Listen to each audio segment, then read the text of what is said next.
नमस्कार, मैं हूं आकिब जावेद और आप देख रहे हैं द बॉस न्यूज। अभी मैं खगड़िया लोकसभा क्षेत्र में मौजूद हूं और हमारे साथ राजद के सच्चे सिपाही सुरेंद्र यादव यहां पर मौजूद हैं।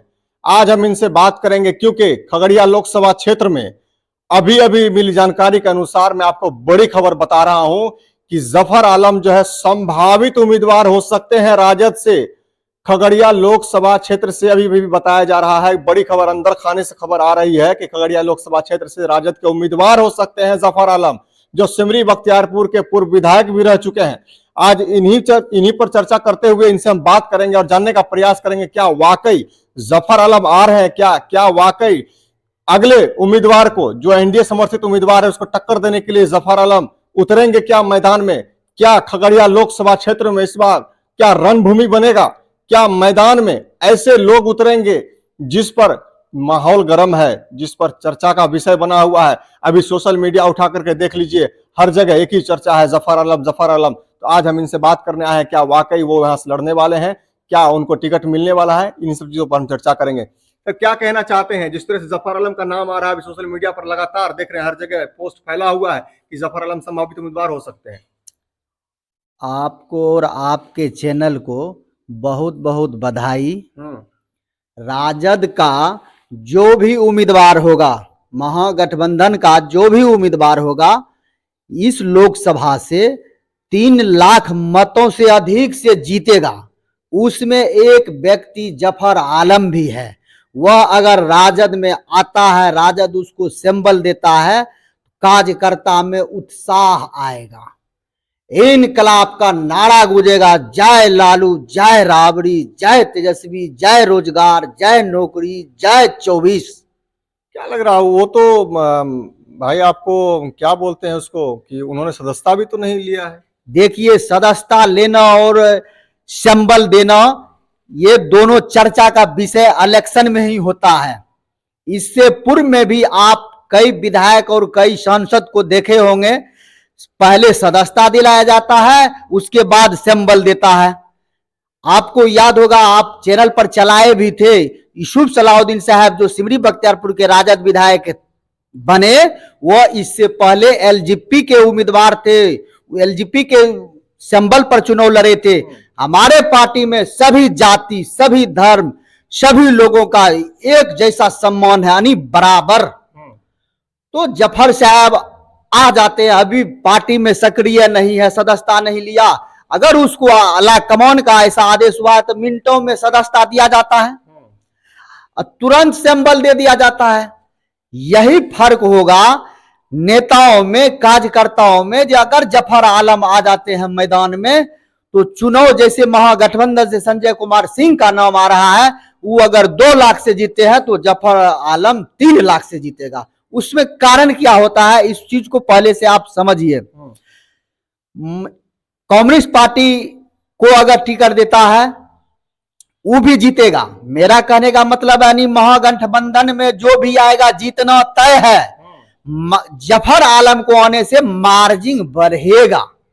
क्यों बढ़ेगा? ये पुराना अनुभवी सक्रिय राजद के सदस्य रहे हैं। कई बार इन्होंने जिला में भी, जिला अध्यक्ष में अच्छा काम करके पार्टी के लिए दिखा चुके हैं। उपचुनाव में इन्होंने बहुत बड़े लड़ाकू थे, विद्वान व्यक्ति थे जदयू के, उसको भी इन्होंने वोट के माध्यम से हरा चुके हैं। और जिस परिवार का आप नाम अभी लिए, सबसे बड़ी बात यह है, इस परिवार से वो कई बार स्थानीय विधायक जो अभी राजद के हैं, इनके पूर्वजों से भी उसका सामना इलेक्शन में हो चुका है भाईजान। तो क्या मतलब साफ तौर पर आपका कहना है कि एनडीए में अगर कैसर साहब आ जाते हैं उधर लोजपा से, इधर जफर साहब रहेंगे, है ना? ये जफर आलम के लिए बहुत बड़ा नहीं है बात। ये तो जफर आलम के स्वभाव में ऐसा चीज है भाई साहब। यहाँ के जो बड़े बड़े राजनीतिक सक्रिय लोग थे, पुराने मंत्री कहा बनते थे कांग्रेसों की सरकार में, उससे इन्होंने लड़ चुके हैं। आपको ये जानकारी रखना चाहिए, आप लोग इस समस्या को रखिए। ये छोटे लड़ाकू नहीं है, राजनीति में ये बहुत खन्नास लड़ाकू है।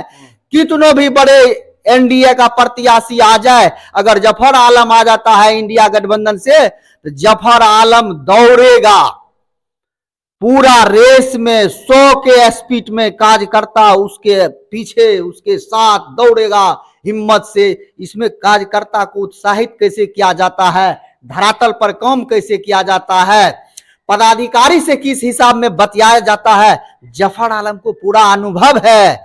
उसका जय जयकार डंका बजेगा, मार्जिंगों को बहुत मार्जिंग वोट से जीतेगा।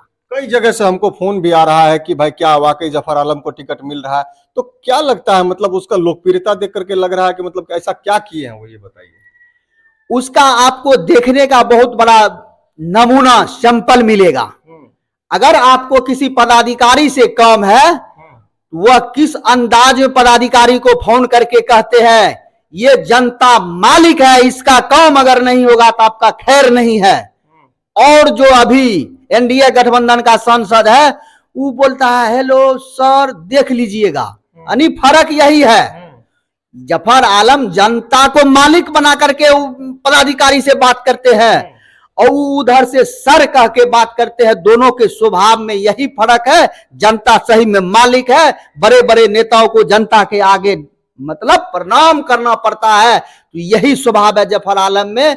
अगर इसको मिल गया तो जीतने का मार्जिन जो है बहुत स्पीड में बढ़ेगा। इसका असर कई लोकसभा पर पड़ जाएगा। कहा जा रहा है अंदर मधेपुरा में भी इसका असर पड़ेगा, इसका असर समस्तीपुर लोकसभा में पड़ेगा, मगर भागलपुर में पड़ेगा, यहाँ मुंगेर में पड़ जाएगा, यहाँ पूर्णिया में पड़ेगा।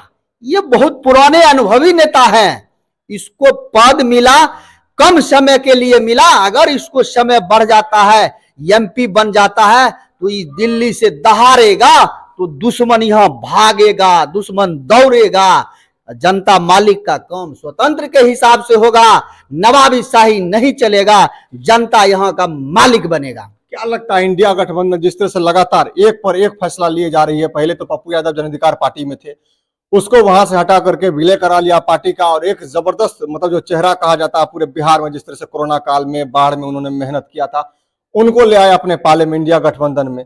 एक से बढ़कर के एक तीर जो है लगातार चलाया जा रहा है। अब जफर आलम का यहाँ पर खगड़िया से आ रहा है बात, तो क्या लग रहा है इंडिया गठबंधन आखिर कर क्या रही है? देखिए इंडिया गठबंधन का सोच और समझ है, ये धरातल पर यानी क्षेत्रीय नेता जो है वह क्षेत्र के मुद्दा से जुड़े हुए रहते हैं, और जो हवाई रहते हैं उसको कार्यकर्ता और जनता से कोई मतलब नहीं है। उसको अपना सीट कैसे बचेगा, अपन गद्दा वाला कुर्सी कैसे बचेगा, उस पर ध्यान देगा।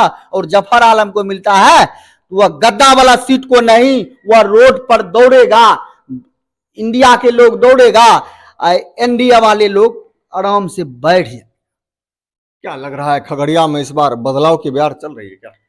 खगड़िया में भाई साहब नहीं, पूरे बिहार में चल रहा है। तेजस्वी जी कह दिए हैं जो चौंकाने वाला रिजल्ट होगा, तो चौंकाने का मतलब आप लोग समझ लीजिए, चौथाई हिस्सा, यानी बिहार में चौथाई हिस्सा कितने लोकसभा क्षेत्र हैं? 40। तो 40 में 30+ सीट पर इंडिया गठबंधन जीतेगा और एनडीए हारेगा। इस चीज को आप नोट कर लीजिए। क्या लग रहा है अभी जो तेजस्वी यादव गए हैं वहां, क्या इंडिया गठबंधन से बात बनेगी या बात जो है टूटेगा? भाई साहब टूटेगा नहीं, बात तो बन गया है। दोनों नेता तीनों नेता आराम से बैठेगा और उसमें साझा पीसी करेगा, सब उम्मीदवार अपने आप घोषित हो जाएगा। वो सब बहुत बड़े धुरंधर है, लड़ाकू है, लोकसभा विधानसभा कई ऐसे राज्यसभा एमएलसी फेमएलसी बहुत कुछ बना चुके हैं। ये छोटे मुद्दे हैं, सबसे बड़ी चुनौती है रोजगार, नौकरी, सर्विस। तेजस्वी जैसे ही आएगा उसका संसद जीतेगा, दिल्ली का दरवाजा खटखटाएगा, नौकरी का बारिश होगा। जय तेजस्वी, जय लालू, जय राबड़ी। क्या लगता है इस बार जो सांसद थे आपके ये खगड़िया लोकसभा में काम वाम किए हैं? देखिए सांसद जी जनता से नहीं मिलते हैं, कार्यकर्ता से नहीं मिलते हैं। इसका प्रूफ है उसका ही कार्यकर्ता, रेलवे पर एक प्रोग्राम हुआ दुर्गा मंदिर के पास, जितने भी एनडीए के कार्यकर्ता था केसर साहब को सब क्या किया पता है आपको? हुडआउट किया। क्यों किया भाई? उसका ही लोग उसका क्यों हुडआउट किया? वह कार्यकर्ता का सम्मान नहीं करता है और हम अगर जीतते हैं यानी महागठबंधन यहां से जीतता है, यह कार्यकर्ता को सम्मान करता है। अभी अभी आप लोग हल्ला कर रहे हैं कि टिकट केसर साहब को मिलेगा, क्या होगा नहीं होगा ये कहना मुश्किल है। कल तक चिराग जी क्या बोले केसर साहब के बारे में पता है आप लोग को? जो कल तक मिलना मुनासिब नहीं समझ रहा था, वह अगर आज टिकट दे देता है तो इसका मतलब क्या हुआ? जिताने के लिए टिकट नहीं दे रहा है और कुछ करने के लिए टिकट दे रहा है। ये जो वर्तमान सांसद है, ये कभी अपना मतलब कुर्सी के लिए, लालच के लिए राजनीति करता है, जनता के लिए नहीं कर रहा है। जनता के लिए कर रहा है तो वह इंडिया गठबंधन का नेता कर रहा है, तो बहुत वोट से जीतेगा महागठबंधन।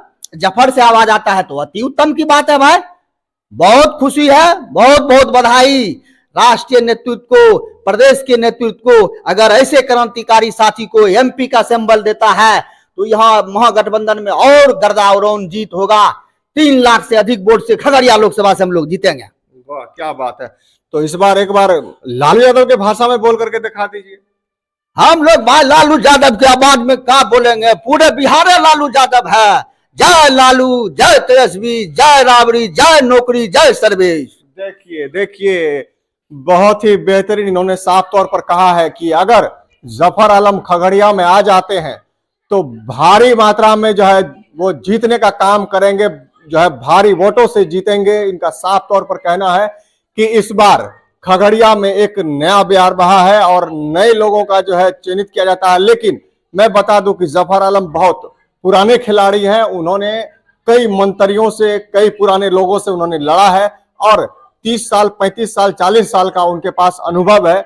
विधायक भी रह चुके हैं और मैं अंदर खाने की खबर बता रहा हूं कि अभी भी वो पटना में डटे हुए हैं। और साफ तौर पर मैं बता दूं आपको कि खगड़िया से वो संभावित उम्मीदवार बताया जा रहा है। ये अंदर खाने की खबर, हालांकि इस खबर की पुष्टि द बॉस न्यूज नहीं करती है, लेकिन अंदर खाने की खबर है कि सिमरी बख्तियारपुर और खगड़िया ये सभी एक क्षेत्र में आता है। तो खगड़िया लोकसभा क्षेत्र से इस बार संभावित उम्मीदवार महागठबंधन से जफर आलम हो सकते हैं। इसी सब संदर्भ में मैंने जो है आज सुरेंद्र यादव से बात किया। आपने साफ तौर पर सुना कि किस तरह से इन्होंने दहाड़ दहाड़ करके कहा कि अगर जफर आलम आ जाते हैं, जो सीपीआईएम के नेता है, अगर वो 2 लाख से जीतते हैं तो जफर आलम आने के बाद जो है 3 लाख से जीतेंगे। तो ऐसे खबरों देखने के लिए आप बने रहे हमारे साथ। आगे की जो अपडेट होगी वो आपको हम बताते रहेंगे। ऐसे खबरों देखने के लिए आप बने रहे हमारे साथ और देखते रहे द बॉस न्यूज।